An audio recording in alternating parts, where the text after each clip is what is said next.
പതാക കൊടിമര ദീപശിഖ ജാഥകൾക്ക് നിരവധി കേന്ദ്രങ്ങളിൽ സ്വീകരണം നൽകി. 3 ദിവസം നീണ്ടു നിൽക്കുന്ന പ്രതിനിധി സമ്മേളനം PB അംഗം MA ബേബി ഉദ്ഘാടനം ചെയ്യും.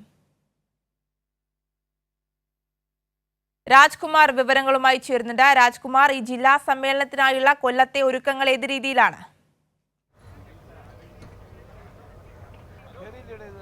ആര്യ, അല്പസമയത്തിനകം ഇവിടെ കൊടിമരം പതാക ഉയർത്തും. പിന്നീട് അവിടെ രക്തപുഷ്പങ്ങൾ അർപ്പിക്കും. അതിനുശേഷം പ്രതിനിധി സമ്മേളനം നടക്കും. സംഘടനാപരമായിട്ടുള്ള നടപടികൾക്ക് പിന്നാലെ പ്രതിനിധി സമ്മേളനം PB അംഗം പോളിറ്റ് ബ്യൂറോ അംഗം MA ബേബി ഉദ്ഘാടനം ചെയ്യും. പിന്നീടായിരിക്കും ജില്ലാ സെക്രട്ടറിയുടെ സംഘടനാ റിപ്പോർട്ട്. പിന്നീട് ചർച്ചകൾ നടക്കും. 12-ാം തീയതി സമ്മേളനം സമാപിക്കും. അന്ന് തെരഞ്ഞെടുപ്പ് പൊതുസമ്മേളനം സംസ്ഥാന സെക്രട്ടറിയും PB അംഗം കൂടിയായിട്ടുള്ള MB ഗോവിന്ദൻ മാസ്റ്ററാണ് ഉദ്ഘാടനം ചെയ്യുന്നത്. ഞാനിപ്പോൾ നിൽക്കുന്നത് ഈ സമ്മേളനം നടക്കുന്ന മയ്യനാട് ധവളക്കുഴി എന്ന് പറയുന്ന പാർട്ടിയുടെ സ്വന്തം സ്ഥലത്താണ്. ഒരു വിവാഹം ഒരു വീട്ടുമുറ്റത്ത് നടക്കുന്നത് പോലെയുള്ള ഒരു ആഘോഷപരമായ ഒരു കാഴ്ചയാണ് നമുക്കിവിടെ കാണാൻ കഴിയുന്നത്. പാർട്ടി പ്രവർത്തകരുടെ സ്വന്തം ഭൂമിയിലാണ് ഇപ്പോൾ ഈ സമ്മേളനം സംഘടിപ്പിച്ചിരിക്കുന്നത്. അതേപോലെ അവിഭക്ത കമ്മ്യൂണിസ്റ്റ് പാർട്ടി തന്നെ ഉണ്ടായിരുന്ന അന്നു മുതൽ ഇന്നും പാർട്ടിയോട് തോളോട് തോൾ ചേർന്ന് നിൽക്കുന്ന N പത്മലോചൻ അദ്ദേഹം ചേരുന്നു. നിരവധി സമ്മേളനങ്ങൾ കണ്ട ഒരു വ്യക്തി കൂടിയാണ്.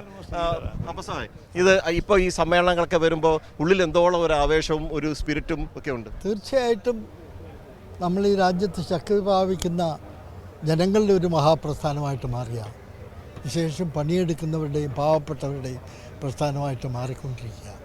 അത് കൂടുതൽ ശക്തിപ്പെടുത്തണം. ഇന്ത്യയിലൊട്ടാകെ വർഗീയവൽക്കരണത്തിന് വേണ്ടിയാണ് കേന്ദ്രഭരണം ഇന്ന് ശ്രമിക്കുന്നത്. എന്നാൽ അതിനെതിരായി പോരാടാവുന്ന ഒരു ശക്തി കേന്ദ്രമായി ഒരു ഒരു ഒരു തൊഴിലാളികളുടെ ഒരു പട്ടാള താവളമായി കേരളത്തെ മാറ്റിയെടുത്തുകൊണ്ട് നമുക്ക് മുന്നേറാൻ കഴിയണം. അതാണ് എൻ്റെ ആഗ്രഹം. അതിനുവേണ്ടി പ്രവർത്തിക്കും. ഈ സംസ്ഥാന സമ്മേളനവും വരാൻ പോവുകയാണ്.